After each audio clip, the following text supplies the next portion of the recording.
big focus. With the war in Ukraine well into its third year, far-right parties storming the power centers of Europe and the Middle East in flames, the democratic world urgently needs strong leadership from the G7 this week. But many analysts warn that one can dream on. But Politico says the G7 summit in the southern Italian coast at the moment features arguably the weakest gathering of leaders the group has mustered for years. Most of the attendees are distracted by elections or domestic crises, disillusioned by years in office, or Politico says they are clinging desperately to power. But the G7 has agreed to use frozen Russian assets to raise $50 billion for Ukraine to help it fight invading Russian forces. Meanwhile, our Prime Minister has a packed schedule at the G7 summit. This is India's 11th participation at the summit. But Ukrainian President Volodymyr Zelensky and Joe Biden, they have signed a 10-year bilateral security deal between the United States and Ukraine, which Kiev has hailed as historic. Here are the key takeaways so far. Prime Minister Narendra Modi arriving in the Apulia region of southern Italy. His first international visit since NDTV came to power. He is a special invitee at the G7 meeting, a gathering of the most powerful leaders in the planet. It's going to be a brief visit. Mr. Modi is here for just one day, an aspect reflected perhaps in the size of his interaction with the diaspora here. Unlike massive events in stadiums, there was a 5-minute meet and greet. I'm in Bari, a full 50 kilometers away from Borgo Egnazia. That is where the all-important summit of the G7 is taking place. The reason we've been unable to go over there is because that entire area is off limits for the media. It's been turned into an absolute fortress. But behind that fortress are important conversations which are taking place, not least of all on the future of Ukraine. The US President Joe Biden landing in Italy. His key agenda ahead of a World Peace Summit on Ukraine being held in Switzerland is clear. Arrive at an agreement that sends Russia a strong signal. A $50 billion package to Kiev, financed through seized Russian assets. We want to demonstrate that the U.S. supports the people of Ukraine, that we stand with them, and that we'll continue to help address their security needs. The agreement will show our resolve and continued commitment. It's unclear at this stage if Prime Minister Modi will be drawn into the conversation on Ukraine, and it remains unlikely that he'll attend the Ukraine Peace Summit, though India will be well represented. Here in Italy, though, India does have a key role to play. As a leader of the global south, India has been invited to the G7 repeatedly. It's the 11th time India is participating in the meet, whose key players represent close to 45% of the global GDP and more than 10% of the world's population. Significantly, China is not a member, and Russia was ejected in 2014 following their invasion of Crimea in Ukraine. While the initial agenda of the G7 was on economic issues, talks between the most powerful economies in the world, the overall agenda has changed over a period of time, and that's because the state of the world's economy has changed. For example, India is now the world's 5th largest economy. We are in fact larger as an economy than the host nation Italy, France and also Canada. And India is seen to be an important voice of the global south, which is why India's participation, representation over here is seen to be crucial.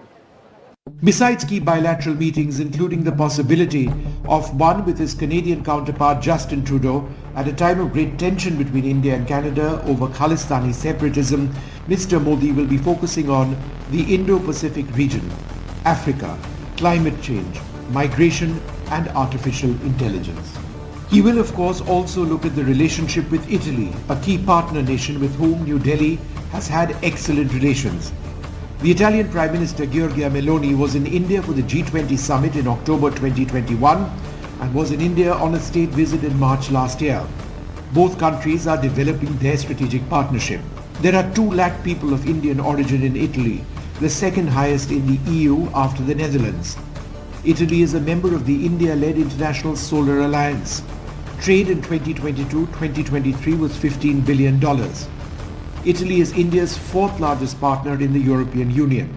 India has an investment of $400 million in Italy in pharma, IT, electronics manufacturing and engineering. The G7 is an important platform because it has as members the most important and industrialized countries in the world and some of our key global partners. And for the Prime Minister, it's an occasion to reiterate the importance we attach to multilateralism. It's a platform on which he will espouse his vision of Vasudhaiva Kutumbakam and also follow up on some of the outcomes of the G20 summit that he had chaired last year. And obviously, we are also voicing the aspirations and expectations of the Global South on this platform. There's also a profound historic association in the relationship that's often forgotten. Close to 50,000 Indian soldiers fought for the liberation of Italy during the Second World War. They fought in some of the most important battles here, in Florence, Bologna and Monte Cassino. In parts of Italy, Indian soldiers are still remembered and honoured. The Prime Minister's visit to Italy at this time, within days of being sworn in for a record third time as Prime Minister, sets the stage for his foreign policy agenda. India, as we've been repeatedly saying, is an important voice of the Global South. We've had an outstanding G20 as well. Over here, there is an impetus being added to the India story, important conversations. Remember, India is also essentially non-aligned. That word is no longer as fashionable perhaps as it once was, but India is not associated with any one power bloc, which in a sense adds to the respect that India earns around the world as an even player and equal player which deals with the major powers in an equal way. With camera person Rakesh Singh, Vishnu Shom in Bari for NDTV. Well, with that, let's turn our attention now to the United Kingdom. Well, imagine having a poll lead so vast, your manifesto can boast £2.5 billion in spare tax rises that you haven't spent.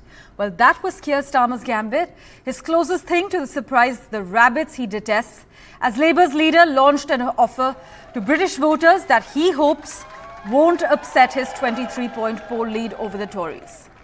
With Labour out of power for 14 years, the party has spent years working up to its policy offer in a grinding internal bureaucracy. As a result, the 136-page manifesto is packed with policy. Here are the details. As the UK polls race inches closer to its final showdown, the Labour Party released its election manifesto with a promise to rebuild the country, ending what party leader Keir Starmer called an era of gestures and gimmicks. This changed Labour Party has a plan for growth. We are pro-business and pro-worker, the party of wealth creation. We will reform the planning rules, a choice ignored for 14 years, and build the homes and infrastructure you need. We will level up your rights at work, a choice ignored for 14 years, and raise your wages and your security. From wealth creation for the working class, new border and security command to pledging to recognizing Palestine as a state, the manifesto has it all. Central to Labour's pitch is wealth creation through increased investment to help improve the living standards of working people. Labour has also unveiled plans to hike taxes by £8.6 billion through raids on private schools, overseas property investors to pay more for NHS appointments and more. Doing away with Tories' Rwanda scheme, Labour aims to build a new border and security command to stop smuggling of all illegal migrants. Unlike the Conservative Party, Labour's biggest spending commitment is the £23.7 billion for green measures. That is because green policies are at the heart of the party's plans for growth and prosperity as well as climate. Lastly, Keir Starmer has also pledged to reduce wait times at the doctors by creating an extra 40,000 appointments a year by introducing more weekend services. With many big-ticket reforms on its manifesto, Labour is all set to take on the Conservatives at the UK polls on the 4th of July. With Disha Bagchi, Parmeshwar Bawa for NDTV. Two manifestos this week, and there's a clear choice at this election. We published a manifesto that's going to cut taxes for people in this country, and the Labour manifesto that was published today made it clear that taxes are going to rise. Multiple independent sources demonstrate that the tax burden under Labour will rise to the highest levels in history.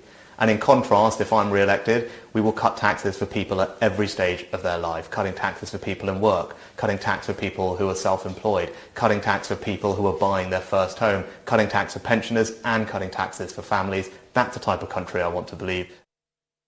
Well, for further clarity from Ground Zero, we have with us former BBC editor Nicholas Nugent. Thanks so much, Nick, for joining us. Now that both the major parties in the UK have set out their manifestos ahead of the general election, talk to us about how the two manifestos and their promises stack up. Well, one of the noticeable things about this election is that the key differences, as you put it, have diminished, because Labour, which used to be the party of high spending on welfare, is now preaching the same philosophy as the Conservatives about growing the economy. In other words, it's adopting the philosophy that you can't spend more on health or welfare or education unless your economy is expanding and there is more scope for bringing in revenue. But Nick, Labour has unveiled £8.6 million of tax rises by 2028-2029, with raids on private schools, overseas property investors and non-doms. The manifesto reiterates Labour's promise not to raise national insurance, income tax or VAT, but the Conservatives meanwhile have offered a variety of tax cuts. Which plan does the British public seem to lean towards as things stand today? Well, yes, but they have ruled out raising all the key taxes. That's to say income tax, national insurance, VAT. Those are the key taxes that affect everybody.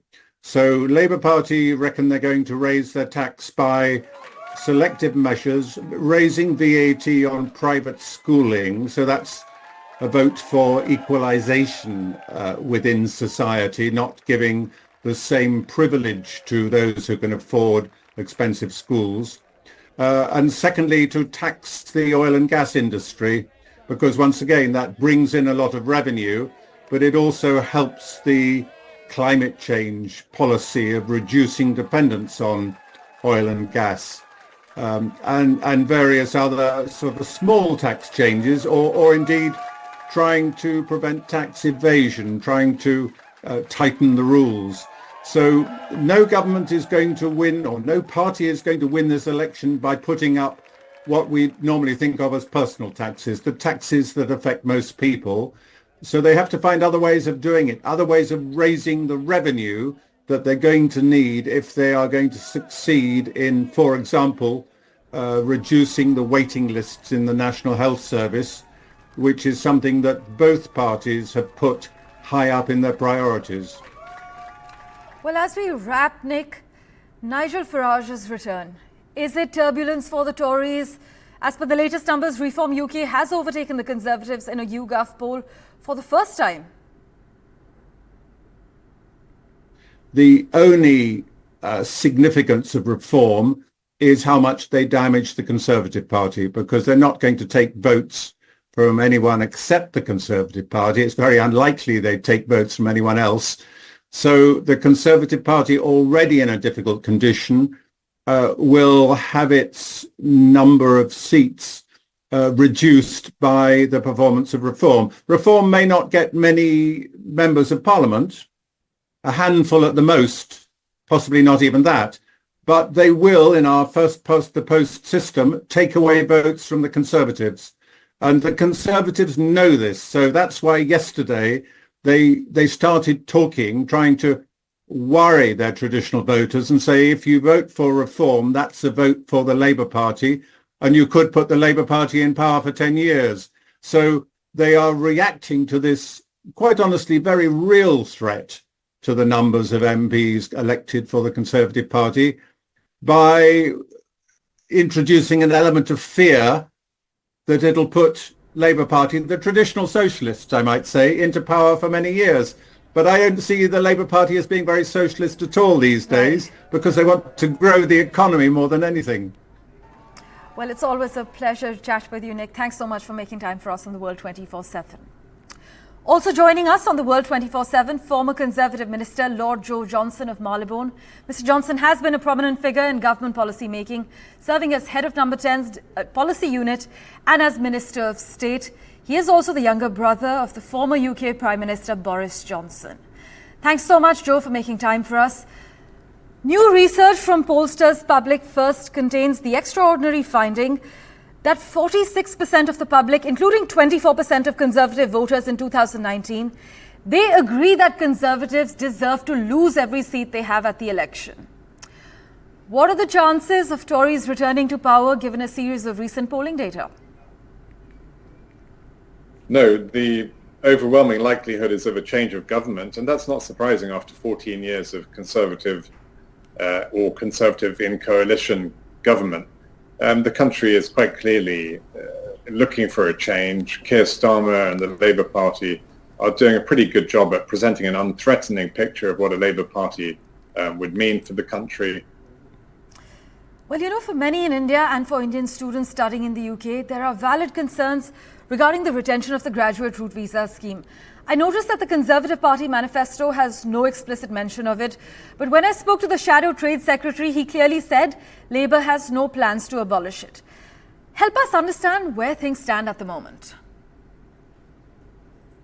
The Conservatives didn't indicate any intention that they would remove the graduate route were they to be returned to office after July the 4th. Clearly, there's a low likelihood of that happening anyway, but it's good to see that they didn't indicate any intention to clamp down on international students from India or any others intending to use the graduate route, which, as you know, enables students to stay after they graduate for 2 years to work or look for work in the UK. Well, thank you so much, Lord Joe Johnson, for joining us with that quick update exclusively on the World 24/7. Well, as always, news and updates continue in a moment right after this very short break.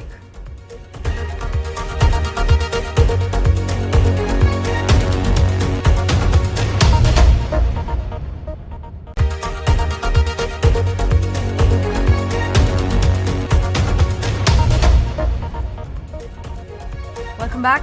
A special IAF aircraft carrying mortal remains of 45 Indian victims in the fire incident in Kuwait has taken off for Kochi.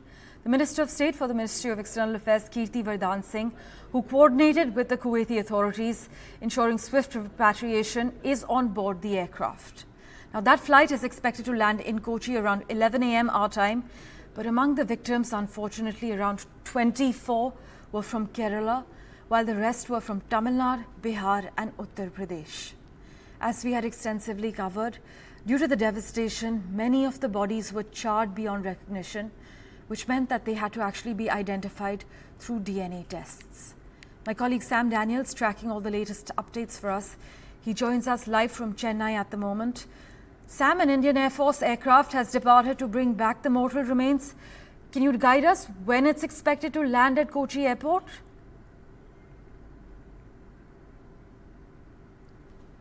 Right, we seem to have lost that line with my colleague Sam Daniel. As we work on regaining that line, I'd just like to point out that many have highlighted that this tragic incident shows the appalling conditions in which Indian workers are living in the Middle East.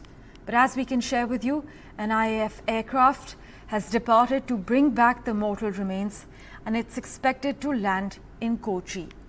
We are waiting to get in touch with my colleague Sam Daniel with the latest update.